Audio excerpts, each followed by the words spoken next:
فاسألوا أهل الذكر إن كنتم لا تعلمون.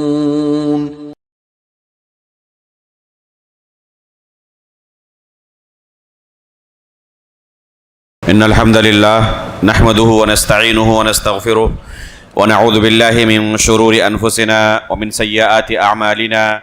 من يهده الله فلا مضل له ومن يضلل فلا هادي له، وأشهد أن لا إله إلا الله وحده لا شريك له، وأشهد أن محمدا عبده ورسوله. يا أيها الذين آمنوا اتقوا الله حق تقاته ولا تموتن إلا وأنتم مسلمون. يا أيها الناس اتقوا ربكم الذي خلقكم من نفس واحدة وخلق منها زوجها وبث منهما رجالا كثيرا ونساء، واتقوا الله الذي تساءلون به والأرحام إن الله كان عليكم رقيبا.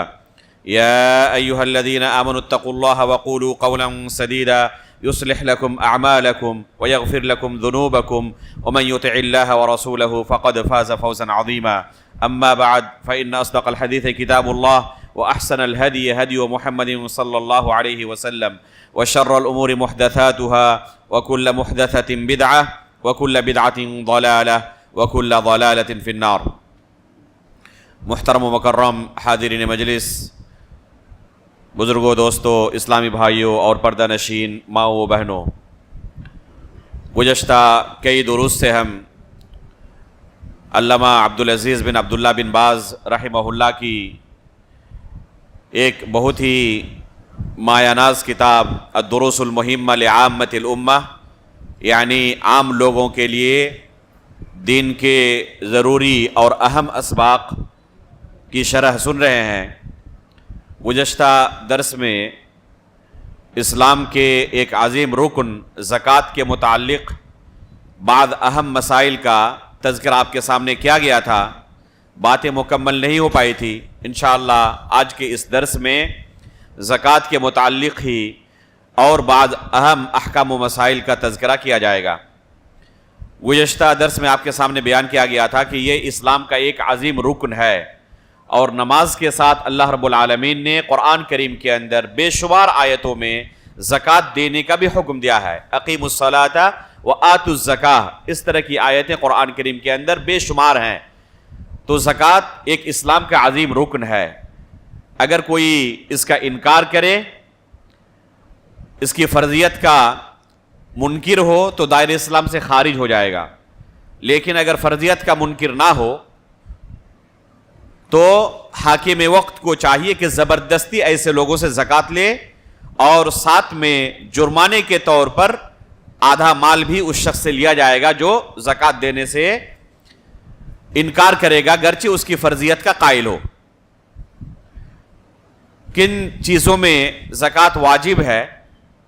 گزشتہ درس میں بعض چیزوں کا تذکرہ آپ کے سامنے آیا تھا، جس میں بیان کیا گیا تھا کہ سونے اور چاندی کے اوپر زکوٰۃ واجب ہے، چاہے وہ سونے و چاندی کے زیورات ہوں یا عام سونے چاندی کی شکلیں ہوں۔ راجح قول کے مطابق زیورات کے اندر بھی زکوٰۃ واجب ہے۔ اسی طرح اگر کسی کے پاس سونے چاندی نہ ہو لیکن کرنسی ہو اپنے اپنے ملک کے حساب سے، جیسے ہندوستان کی کرنسی روپے اور پیسے ہے، اگر کوئی کسی دوسرے ملک میں رہتا ہے جہاں پر کرنسی دوسری ہے، چاہے ڈالر ہو، چاہے درہم ہو، ریال ہو، جنیح ہو، یورو ہو، پاؤنڈ ہو، کوئی بھی ہو، جس ملک کی جو کرنسی ہے اس کرنسی کو سونے اور چاندی سے کنورٹ کر کے اگر وہ نصاب کو پہنچ جائے، جس میں کہا گیا تھا کہ 85 گرام سونا ہو تو نصاب کو پہنچ جاتا ہے، یا 595 گرام چاندی ہو تو نصاب کو پہنچ جاتا ہے۔ اگر کسی کے پاس اتنی کرنسی ہو، چاہے جس ملک میں وہ رہتا ہو، اس کرنسی سے اگر وہ 595 گرام چاندی خرید سکتا ہے یا پھر 85 گرام سونا خرید سکتا ہے تو اس کے اوپر زکوٰۃ واجب ہو جاتی ہے۔ تو یہ روپیہ اور پیسے کے زکوٰۃ کا نصاب ہے، سونے چاندی کے اندر ہو یا روپیہ پیسے کے اندر۔ زکوٰۃ کتنی مقدار میں نکالنی ہے؟ 2.5%، یعنی ہر 40 روپیے پر 1 روپیہ، 40 درہم پر 1 درہم، تو 2.5% زکات نکالنی ہے، جتنا بھی اس کا مال ہو، چاہے کروڑوں ہو چاہے اربوں خربوں ہو، نکالنا اتنے ہی فیصد سے ہے، یعنی 2.5% اس کو اپنے پورے مال میں سے زکات نکالنی ہے اگر نصاب کو پہنچنے کے بعد 1 سال کی مدت اس سیونگ پر گزر چکی ہو. تو زکات سیونگ پر ہے. اگر اس کے پاس زکات کا نصاب تو پہنچ گیا لیکن سال بھر تک اس کے پاس یہ مال نہیں رہتا ہے، اس سے پہلے ہی خرچ ہو جاتا ہے اور نصاب سے کم ہو جاتا ہے، تو اس پر زکات واجب نہیں ہے. اسی طرح جن چیزوں پر زکات واجب ہے ان میں سے ایک ہے تجارت کے سامان میں زکات واجب ہے. گزشتہ درس میں اس تعلق سے اشارہ کیا گیا تھا کہ تجارت کے سامان پر بھی زکات واجب ہوتی ہے. تفصیل گزشتہ درس میں اس کی نہیں آ پائی تھی. تجارت مختلف طرح کی چیزوں کی ہو سکتی ہے. کوئی کرانے کی دکان کی تجارت کر سکتا ہے، کوئی مٹھائی کی، کوئی جانوروں کی، بلکہ کوئی ایسی چیز کی بھی تجارت کر سکتا ہے جس کے لیے دکان کی ضرورت نہیں پڑتی. مثلا کوئی شخص آن لائن تجارت کر رہا ہے، اس کا پورا سسٹم انٹرنیٹ پر موجود ہے، اسے الگ سے دکان کھولنے کی ضرورت نہیں ہے، لیکن یہ بھی ایک تجارت ہے. تو تجارت کی جو بھی شکل ہو اس پر زکات واجب ہے. کب زکات واجب ہوگی؟ جب وہ نصاب کو پہنچ جائے، اور نصاب وہی ہے جو سونے چاندی کا ہے. اور سونے چاندی کا نصاب ابھی آپ کے سامنے بیان کیا گیا کہ اتنا اس کے پاس پیسہ جمع ہو جائے جس سے 595 گرام چاندی خرید سکتا ہو یا پھر 85 گرام سونا خرید سکتا ہو. آج کے مارکیٹ میں چاندی کی قیمت کافی کم ہے اور سونے کی قیمت کافی زیادہ ہے. تو ظاہر سی بات ہے کہ سونے کی قیمت کو اس کا پاس اتنا پیسہ ہے کہ سونے کی قیمت کو نہیں پہنچتا، یعنی 85 گرام سونا تو نہیں خرید سکتا، البتہ 595 گرام چاندی خرید سکتا ہے. تو اس کے اوپر زکات واجب ہے. راجح قول کے مطابق اس کے اوپر بھی زکات واجب ہے، کیونکہ اس کے پاس اتنا پیسہ جمع ہو چکا ہے کہ جس سے وہ 595 گرام چاندی خرید سکتا ہے. تو اگر کسی کے پاس تجارت کا سامان ہو، چاہے کسی بھی طرح کی اس کی تجارت ہو، ظاہر سی بات ہے کہ ایک مسلمان حلال چیزوں کی ہی تجارت کرے گا، حرام چیز کی تجارت سرے سے جائز ہی نہیں ہے. تو تجارت کی وہ جو بھی نوعیت ہو، گرچہ اصل صورت میں اس پر زکات واجب نہ ہو، لیکن تجارت کے مال میں اگر داخل ہو جائے تو اس پر زکات واجب ہے. جیسے کہ گزشتہ درس میں بیان کیا گیا تھا کہ استعمال کی چیزوں پر زکات واجب نہیں ہے. کسی کے پاس ایک بائک ہے، ایک کار ہے، وہ استعمال کر رہا ہے، اس پر زکات واجب نہیں ہے. ایک گھڑی ہے، بہت قیمتی ہے، آئی فون ہے، بہت قیمتی ہے، اس پر زکات واجب نہیں ہے کیونکہ وہ اس کے استعمال میں ہے. تو استعمال کی چیزوں پر زکات واجب نہیں ہے. اسی طرح پھل فروٹس وغیرہ ہے جو ٹکتے نہیں ہیں، جیسے سیب ہے، انار ہے، نارنگی ہے یا لوکی ہے، جو سبزیاں ہوتی ہیں، یہ ٹکنے والی نہیں ہے. تو ان چیزوں پر زکات واجب نہیں ہے، گرچہ بہت زیادہ مقدار میں اس کے پاس یہ پیداوار ہوتی ہو، لیکن اس پر زکات واجب نہیں ہے. یہی چیز اگر تجارت میں داخل ہو جائے، جو بھی چیز اصل صورت میں گرچہ اس پر زکات واجب نہ ہوتی ہو، لیکن کوئی بندہ ان چیزوں کی تجارت شروع کر دے. مثلا کوئی شخص گاڑی خریدنے اور بیچنے کی تجارت شروع کر دے. اگر اس کے استعمال میں ہوتی تو زکات واجب نہیں تھی، لیکن اب چونکہ خرید و فروخت کر رہا ہے اس کی، اگر نصاب کو پہنچ جائے تو زکات واجب ہو جائے گی. ایک فون ہے اس کے پاس استعمال میں، اس پر زکات واجب نہیں ہے، لیکن خرید و فروخت شروع کر دے، اس کی تجارت شروع کر دے، اگر نصاب کو پہنچ جائے زکات واجب ہو جائے گی. کسی کے پاس ایک گھر ہے جس میں وہ رہ رہا ہے، اس پر زکات واجب نہیں ہے، لیکن اگر اس کی تجارت شروع کر دے، بیچ رہا ہے خرید رہا ہے، بیچ رہا ہے خرید رہا ہے، اس طرح اگر تجارت شروع کر دے تو پھر زکات واجب ہو جائے گی اگر نصاب کو پہنچ جائے. یا پھر کرائے کے طور پر وہ استعمال کر رہا ہے، اس کے پاس کئی بلڈنگیں ہیں، کئی فلیٹس ہیں جن کو کرائے پر دیے ہوئے ہے وہ، تو یہاں سے اس کے پاس ایک آمدنی کا ذریعہ ہے، اس سے آمدنی ہو رہی ہے. تو اگر یہ نصاب کو پہنچ جائے تو زکات واجب ہوگی. فرق یہ ہوگا کہ اگر اسی چیز کی خرید و فروخت کر رہا ہے تو اس کی قیمت نکالی جائے گی. مثلا کوئی شخص فلیٹ خرید رہا ہے، بیچ رہا ہے، تو اس فلیٹ کی قیمت جو ہوگی اس قیمت پر زکات واجب ہوگی. لیکن اگر فلیٹ کو خریدنا بیچنا اس کا کام نہیں ہے، اس کا کام صرف یہ ہے کہ کرائے پر دی ہوئی ہے، تو کرائے پر زکات واجب ہوگی. اصل فلیٹ کی قیمت کتنی ہے اس سے کوئی واسطہ نہیں ہے، چاہے وہ کروڑوں میں ہو، اس پر زکات نہیں ہے. اگر اس کی خرید و فروخت نہیں کر رہا. اسی طرح گاڑی ہے کسی کے پاس کوئی بس ہے, تو اس کی وہ کیا کر رہا ہے, بس کی خرید و فروخت نہیں کر رہا ہے, بلکہ اسے کرائے پر رکھا ہوا ہے, اس سے ایک آمدنی ہو رہی ہے بطور کرایہ, تو اس سے جو آمدنی ہوگی اس پر زکات واجب ہوگی, بس کی قیمت پر یا گاڑی کی قیمت پر زکات واجب نہیں ہوگی. تو یہ ہے تجارت کے سامان میں زکات کا شریعت کا طریقہ, شریعت کا اصول و ضابطہ. اب سوال آتا ہے کہ ایک شخص نے مثلا مٹھائی کی دکان دی, مٹھائی بنا رہا ہے, اس کے سامان خرید رہا ہے, ٹھیک ہے, ظاہر سی بات ہے کہ مٹھائی 1-2 دن کے اندر ہی سیل ہو جاتی ہے, زیادہ دنوں تک رکھ نہیں سکتا وہ. بعض خاص قسم کی مٹھائیاں ہوتی ہیں جو کچھ دنوں تک ٹکتی ہیں, ورنہ وہ ہمیشہ آنے جانے والا سامان ہے اس کا. اب اس کا حساب وہ کیسے نکالے اور کیسے زکات ادا کرے, ایک بہت بڑا مسئلہ ہے کہ وہ کیسے حساب کرے تاکہ وہ صحیح طریقے سے اپنی اس تجارت کی زکات ادا کر سکے. اس کا طریقہ یہ ہے کہ وہ اس کے پاس جو سامان ہے اس کے بیچنے کی عمومی قیمت, ظاہر سی بات ہے کہ تفصیلی قیمت کا اندازہ لگانا مشکل ہے. مثلا کوئی سبزی کی تجارت کر رہا ہے تو ظاہر سی بات ہے اس کو پہلے پتا نہیں ہے کہ کتنے میں بکے گی. کوئی گائے بھینس کی تجارت کر رہا ہے, بیچ رہا ہے, خرید رہا ہے, اس کو پتا نہیں ہے کہ کنفرم کتنی قیمت مل جائے گی, زیادہ بھی مل سکتی ہے, کم بھی مل سکتی ہے. اوسطن قیمت نکالے گا, ایک مارکیٹ کی اوسطن قیمت نکالے گا, اور یہ قیمت خریدنے والی قیمت نہیں بلکہ بیچنے والی قیمت ہے. یہ قیمت کیا ہے, خریدنے والی نہیں بیچنے والی قیمت ہے. یعنی اس کے پاس ابھی مان لیجئے دکان میں جتنا سامان ہے, ابھی اگر آج ہی اسی وقت وہ بیچ دے مارکیٹ میں اس کو, تو تقریباً کتنے پیسے اس کے پاس آ جائیں گے اس سامان کو بیچنے پر. تو یہ ہے اس کے پاس مالیت. اس مالیت پر وہ 2.5% زکات نکالے گا اگر نصاب کو پہنچ جائے. اور نصاب ابھی بتایا گیا کہ 595 گرام چاندی خرید سکتا ہو یا 75 گرام سونا خرید سکتا ہو. تو اس پر وہ زکات نکالے گا اگر یہ پیسہ اس کے پاس 1 سال کی مدت تک باقی رہتا ہے. اگر گھٹ جائے, مثلا کوئی چھوٹی موٹی تجارت کر رہا ہے, لوگوں کے گھروں میں جا کر مٹھائی کر رہا ہے, بیچ رہا ہے, تو چھوٹی سی اس کی تجارت ہے جس سے اس کے گھر کی آمدنی ہو رہی ہے, نصاب کو نہیں پہنچ رہا ہے. کبھی کبھی ایسا بھی ہوتا ہے کہ نصاب کو پہنچ جائے لیکن پھر نصاب سے گھٹ جاتا ہے. ایسا نہیں ہوتا کہ وہ نصاب کو پہنچا ہوا باقی رہ جائے. تو ایسے شخص پر اس وقت تک زکات واجب نہیں ہوگی جب تک کہ نصاب کو پہنچنے کے بعد اس پر سال بھر کی مدت نہ گزر جائے.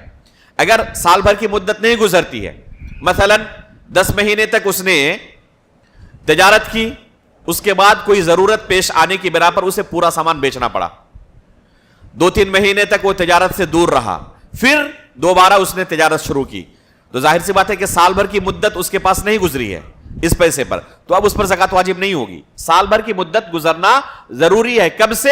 جب سے وہ نصاب کا مالک ہوا ہے. نصاب کا مالک ہونے کے بعد سال بھر کی مدت گزرے تب زکات واجب ہے. اب سوال آتا ہے کہ وہ سال بھر کی مدت کا حساب کیسے کرے؟ سامان آ رہا ہے جا رہا ہے, آ رہا ہے جا رہا ہے. جیسے ابھی مٹھائی کی مثال میں نے پیش کی کہ وہ 1 سال تک ٹکنے والا سامان ہے ہی نہیں. 1 دن کے اندر, 2 دن کے اندر, 3 دن کے اندر, زیادہ سے زیادہ 1 ہفتے کے اندر اسے ختم کرنا ہے. اگر نہ بھی ختم کرے تو سڑ جائے گا وہ سامان, اسے نکال کے پھینک دینا ہے. تو ایسی چیزوں کی عمومی طور پر قیمت کا اندازہ لگا کر سال بھر کے اندر وہ حساب کرے گا. اس کا طریقہ کیا ہوگا؟ مثلا اسے لگ رہا ہے کہ اب میرے پاس تقریباً اتنے پیسے ہو سکتے ہیں جس سے میں 595 گرام چاندی خرید سکتا ہوں. تو حساب لگائے اس کے پاس ابھی فی الوقت اس کی تجارت میں کتنی اس کی پونجی ہے. اگر اس کو بیچ دے پوری دکان کو جتنا اس کے پاس سامان ہے تو کیا 595 گرام چاندی خرید سکتا ہے؟ اگر حساب کرنے کے بعد نکلا کہ الحمدللہ اتنی مالیت اس کے پاس موجود ہے کہ 595 گرام چاندی خرید سکتا ہے. اب وہ آج سے لے کر آئندہ 1 سال تک تاریخ لکھ لے کہ فلاں تاریخ کو الحمدللہ میرے پاس اتنا پیسہ جمع ہو چکا تھا کہ جس سے میں 595 گرام چاندی خرید سکتا ہوں. اتنا پیسہ اس وقت موجود تھا.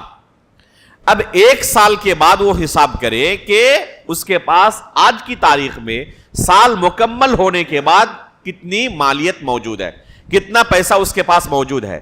اگر اس کے پاس جو تجارت کا سامان ہے پورا کا پورا آج ہی بیچ دے مارکیٹ میں، تو آج کے مارکیٹ کی قیمت کے حساب سے اس کے پاس کتنے پیسے آ جائیں گے۔ جتنے پیسے آ جائیں، چاہے سال بھر کے اندر کبھی پیسہ بہت زیادہ ہو گیا ہو، کبھی کم ہو گیا ہو، ظاہر سی بات ہے کہ کم اور زیادہ ہونا یہ فطری چیز ہے تجارت کے اندر۔ کبھی بھی کسی بھی تاجر کے پاس سال بھر برابر پیسہ نہیں رہتا، کبھی بہت زیادہ ہوتا ہے، کبھی کم ہوتا ہے۔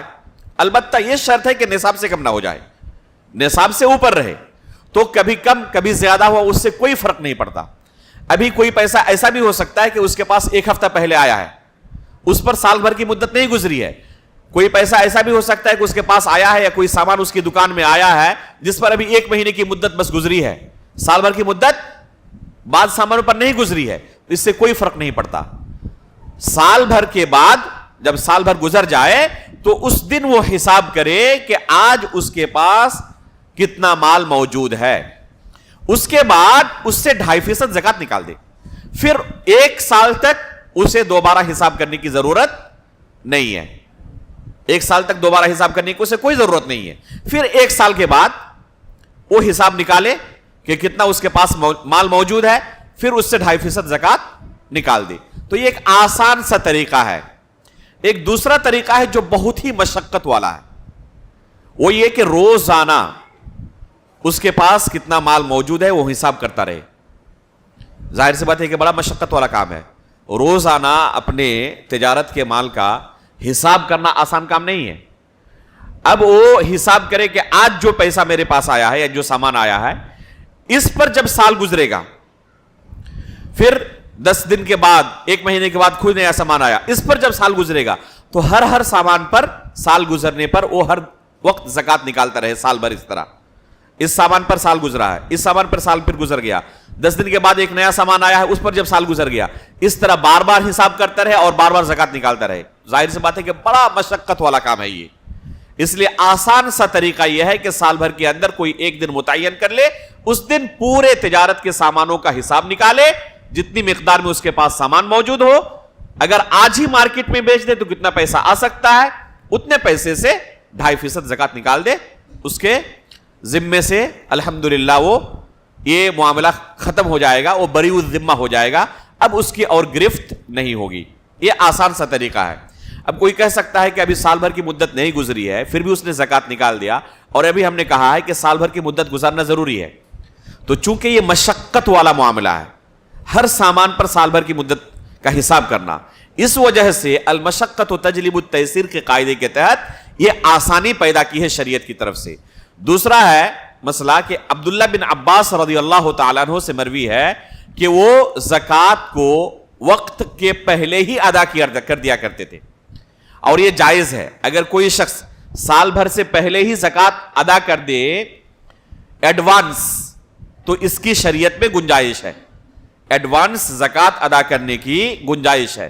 مثلا کسی کے پاس پیسے ہیں، اب سال بھر کی مدت گزرنے میں ابھی 2 مہینے باقی ہیں، اور کوئی شخص اس کا قریبی محتاج ہے، اسپتال میں موجود ہے، پیسے کی اسے سخت ضرورت ہے، تو اگر یہ شخص اس کے علاج میں مدد کرنے کے لیے، ٹھیک ہے، ابھی 2 مہینہ پہلے ہی زکات ادا کر دے، یہ جائز ہے، اس میں کوئی حرج نہیں ہے۔ وقت آنے سے پہلے ہی ایڈوانس زکات ادا کرنے کی گنجائش شریعت میں ہے، گرچہ افضل یہی ہے کہ وقت جب پورا ہو جائے، سال بھر کی مدت گزر جائے، اس کے بعد ہی ادا کرے، یہی افضل ہے۔ لیکن اگر کوئی ایڈوانس ادا کرنا چاہے تو اس کی گنجائش ہے، یہ جائز ہے۔ یہ ہے تجارت کے سامانوں میں زکات کا طریقہ۔ اسی طرح زکات زمین سے جو غلے پیدا ہوتے ہیں، اس پیداوار پر بھی اللہ رب العالمین نے زکات کو واجب کیا ہے۔ اس میں کتنی زکات ہے؟ تو اس میں تفصیل ہے، ہر طرح کے غلوں میں، ہر طرح کے پیداوار میں زکات نہیں ہے، صرف ان پیداوار میں زکات ہے جو ٹکنے والے سامان ہیں، جیسے گیہوں ہے، جو ہے، کھجور ہے، یہ چیزیں ایسی ہیں جن کی آپ ذخیرہ اندوزی کر سکتے ہیں، اسٹاک کر سکتے ہیں، تو ان چیزوں میں زکوٰۃ واجب ہے. لیکن جو فروٹس ہیں ان میں زکوٰۃ واجب نہیں ہے. جو سبزیاں ہیں ان میں زکوٰۃ واجب نہیں ہے، گرچہ بہت زیادہ مقدار میں کوئی شخص ان چیزوں کی تجاری کرتا ہو، کیا کہتے ہیں کہ کاشتکاری کرتا ہو، زراعت کرتا ہو، پھر بھی اس پر زکوٰۃ واجب نہیں ہے، الا کہ وہ تجارت شروع کر دے. اگر تجارت شروع کر دے تو ابھی تھوڑی دیر پہلے میں نے کہا کہ اس پر زکوٰۃ واجب ہوگی، تجارت کا حساب اس پر لاگو ہوگا. اب کسی کے پاس مان لیں کہ گیہوں کی پیداوار ہوتی ہے، اسی کی وہ کھیتی باڑی کرتا ہے، تو جس دن وہ فصل کو کاٹے اسی دن اس پر زکوٰۃ واجب ہے. اس کے اندر سال بھر کی مدت گزرنے کی شرط نہیں ہے. اللہ رب العالمین کا ارشاد ہے قرآن کریم کے اندر، وَآتُوا حَقَّهُ يَوْمَ حَصَادِهِ، کہ جس دن تم فصل کاٹو اسی دن اس کا حق ادا کر دو، اسی دن اس کی زکوٰۃ نکال دو. کتنی مقدار میں زکوٰۃ نکالنی ہے؟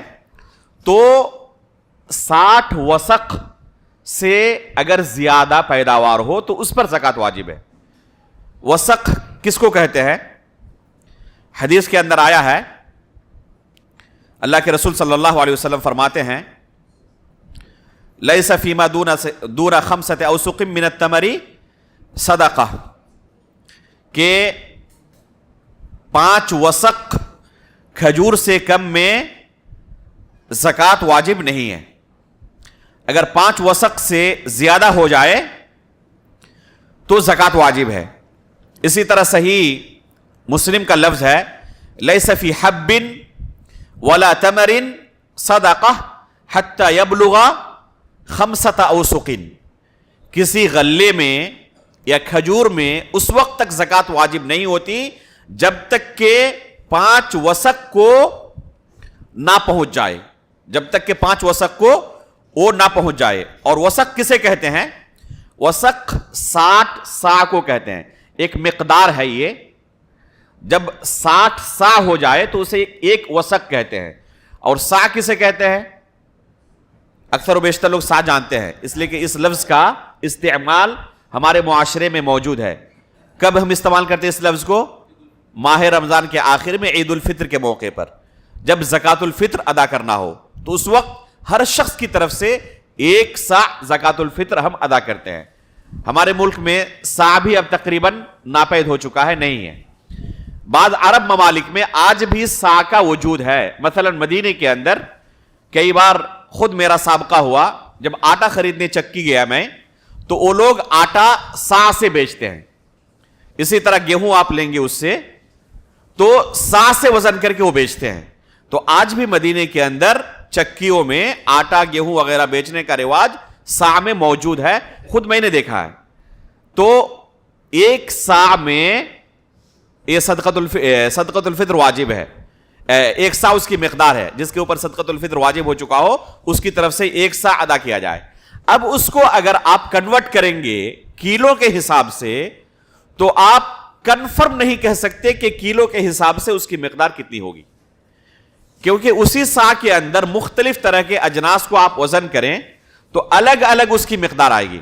جیسے آپ کو گیہوں وزن کرنا ہو، چاول وزن کرنا ہو، کھجور وزن کرنا ہو، جو وزن کرنا ہو، تو 1 سا آپ وزن کریں اور اس کو پھر کلو کے حساب سے آپ وزن کریں تو ہر ایک کے اندر آپ فرق پائیں گے، کچھ نہ کچھ ضرور فرق موجود ہے.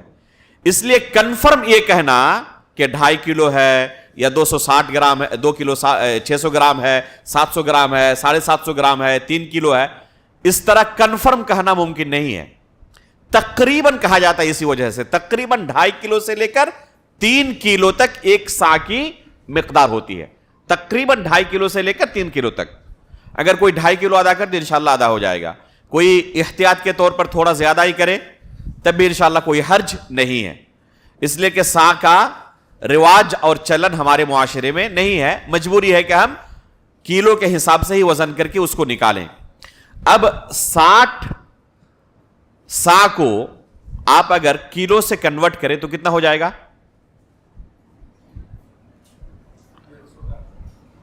60 سا کا مطلب ہے کہ 150 کلو فقط. ایک سا اگر 2.5 کلو مانتے ہیں, ایک سا اگر 2.5 کلو مانتے ہیں تو اس کو 60 اسے کیا کہتے ہیں کہ 60 سے کنورٹ کر دیں, یہ کر دیں, کیا کہتے ہیں کہ ضرب دے دیں.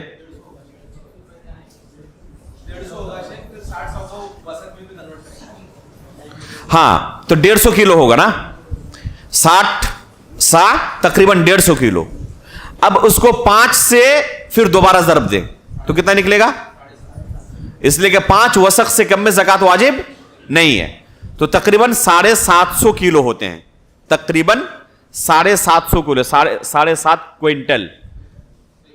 ٹھیک ہے, تو اگر اس سے کم کسی کے پاس پیداوار ہوتی ہے غلے کی, کوئی گیہوں کی کھیتی کر رہا ہے اور اس کے پاس 300 کلو گیہوں ہے, 400 کلو گیہوں ہے, تو اس پر زکات واجب نہیں ہے. اگر وہ اپنی طرف سے کچھ دے دیتا ہے تو ایک صدقہ, عام صدقہ شمار ہوگا, لیکن اگر نہ ادا کرے تو وہ گنہگار نہیں ہوگا. لیکن اگر اس کے پاس 1000 کلو گیہوں ہے اور وہ زکات نہ نکالے تو گنہگار ہوگا. وہ کتنی زکات نکالے؟ جی آپ لوگ کوئی کھیتی باڑی کرتے ہیں؟ کوئی تعلق نہیں آپ لوگوں کا, بہت سارے لوگ ہو سکتا ہے آن لائن سن رہے ہو, ان کا تعلق ہو. 2 طرح کی زمینیں ہوتی ہیں. کچھ زمینیں ایسی ہوتی ہیں جن میں ایک کسان کو سینچائی کی ضرورت نہیں پڑتی. اس میں سینچائی کرنے کے لیے, اس لیے کہ بغیر پانی کے عموماً پیداوار نہیں ہوتی ہے. ٹھیک ہے, تو سینچائی کی ضرورت پڑتی ہے, چاہے کھجور کی وہ زراعت کر رہا ہو, چاہے گیہوں اور جو کی تجارت کر رہا ہو, چاہے کسی دوسری چیز کی تجارت کر رہا ہو, زراعت کر رہا ہو, تو عموماً اس میں سینچائی کی ضرورت پڑتی ہے. اگر آسمان کے پانی سے ہی سینچائی کا کام ہو رہا ہے, اس کو اس پر خرچ نہیں کرنا پڑ رہا ہے, تو اس میں 10واں حصہ وہ زکات ادا کرے گا. 10واں حصہ جتنا ہوا اس کا 10واں حصہ زکات میں نکال دے گا. اور اگر سینچائی کرنا اسے پڑ رہا ہے, اس کو سینچائی پر خرچ کرنا پڑ رہا ہے پیسہ, تو اس کا 20واں حصہ ادا کرے گا. یعنی 20 حصے کو میں اس کو تقسیم کر دے, ایک حصہ زکات میں نکل جائے گا. ہاں پرسنٹ کے حساب سے 5% ہوگا نا, 20واں حصہ اس کا نکلے گا. اور اگر آسمان کی بارش سے اس کی سینچائی کا کام ہو رہا ہے, اس کو سینچائی نہیں کرنی پڑ رہی ہے, تو اس کو 10واں حصہ نکالنا ہے.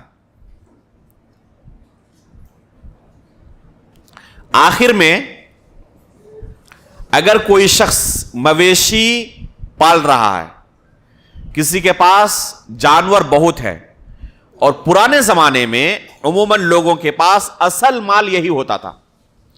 پرانے زمانے میں اصل مال 2 طرح کے ہوتے تھے, یا تو سونے چاندی کی شکل میں, یا جانوروں کے شکل میں, یا پھر جانوروں کے شکل میں.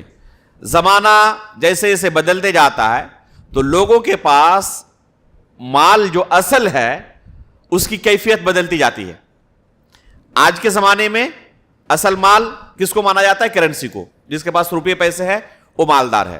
عموماً غلہ ہو یا مویشی وغیرہ ہو تو اکثر و بیشتر جگہوں پر یہ اصل مال نہیں ہوتے. لیکن آج بھی بعض علاقوں میں آپ چلے جائیں, بعض لوگ الحمدللہ اس پیشے کے ساتھ جڑے ہوئے ہیں, بہت سارے اس کے پاس جانور موجود ہیں. تو اگر اس کے پاس اتنی مقدار میں جانور موجود ہو جو نصاب کو پہنچ جائے تو اس پر بھی زکات واجب ہے. اس کا نصاب الگ الگ ہے, ہر جانور کا نصاب ایک طرح کا نہیں ہے, یکساں نہیں ہے. مثلا کسی کے پاس اونٹ ہیں تو اگر 4 اونٹ اس کے پاس ہے اس پر زکات واجب نہیں ہے. 1 سے لے کر 4 اونٹ تک کوئی زکات واجب نہیں ہے. اگر 5 اونٹ کسی کے پاس ہیں تو اس پر اب زکات واجب ہے. 5 سے لے کر 9 تک صرف 1 بکری اسے زکات کے طور پر نکالنی ہوگی.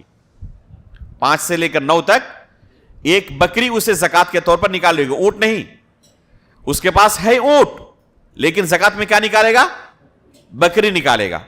اسی طرح 10 سے لے کر 14 تک 2 بکری نکالے گا. 15 سے لے کر 19 تک 3 بکریاں نکالے گا. 20 سے لے کر 24 تک 4 بکری نکالے گا.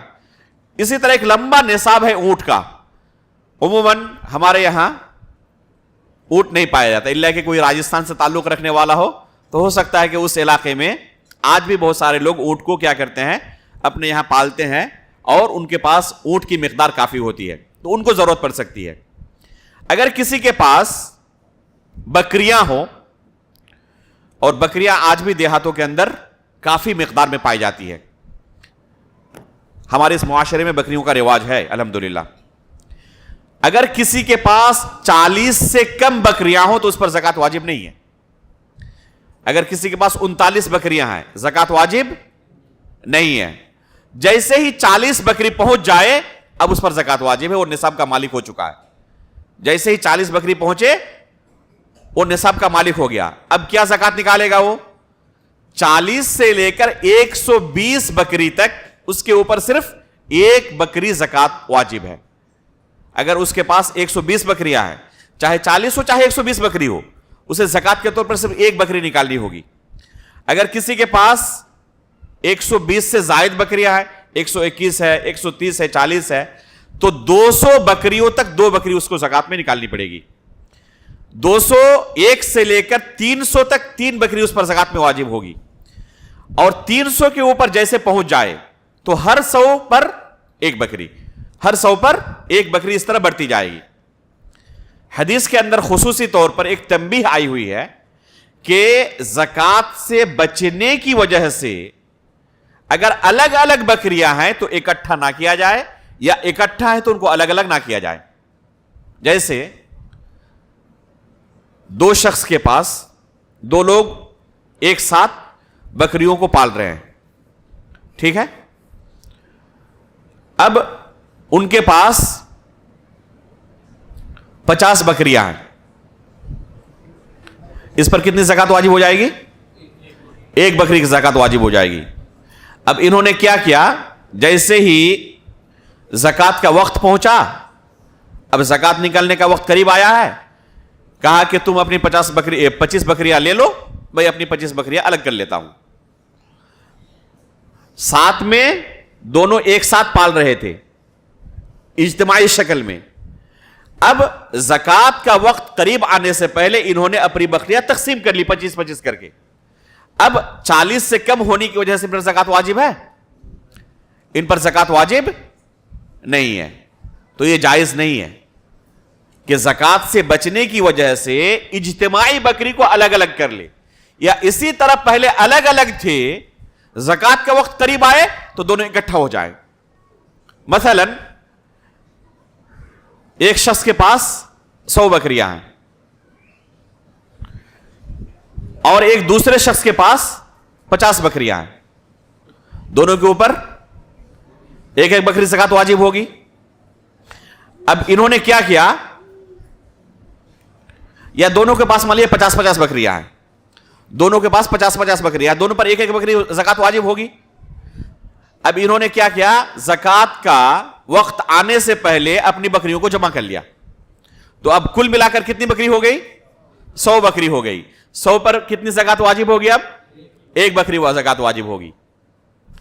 اللہ کے رسول صلی اللہ علیہ وسلم نے خصوصی طور پر مثال دے کر اس مسئلے کو سمجھایا ہے کہ زکوٰۃ سے بچنے کے ڈر سے اجتماعی مال کو، اجتماعی بکریوں کو، یا یہ ہو کیا کہتے ہیں کہ اونٹ ہو یا گائے ہو، اجتماعی اگر شکل میں ہے، اکٹھی ہے، تو ان کو زکوٰۃ سے بچنے کے ڈر سے نہ الگ کیا جائے، اور نہ پہلے سے الگ تھی تو زکوٰۃ سے بچنے کے ڈر سے ان کو جمع کیا جائے۔ اس طرح بعض لوگ کرتے ہیں۔ خصوصاً امام بخاری رحمہ اللہ نے کتاب الحیل کے اندر، صحیح بخاری کے اندر ایک کتاب ہے، اس کا نام ہے کتاب الحیل، یعنی ہیلے بہانے کرنے والوں کے تعلق سے باب قائم کیا ہے امام بخاری نے۔ احناف کے یہاں بہت زیادہ اس طرح کے ہیلے بہانے پائے جاتے ہیں، باضابطہ انہوں نے کتابیں تصنیف کی ہیں کہ کس طرح ہیلے بہانے کر کے آپ ٹھگ سکتے ہیں۔ امام بخاری رحمہ اللہ نے سخت انداز میں ان لوگوں پر نکیر کی ہے صحیح بخاری میں۔ تو یہ قطعاً جائز نہیں ہے کہ کوئی اللہ رب العالمین کو دھوکہ دینے کے لیے، ٹھگنے کے لیے اس طرح کا معاملہ کرے۔ یہ بکریوں کا نصاب ہوا۔ اگر کسی کے پاس گائے ہو تو اس پر بھی زکوٰۃ واجب ہے، لیکن 30 سے کم گائے ہو تو اس پر زکوٰۃ واجب نہیں ہے۔ اگر کسی کے پاس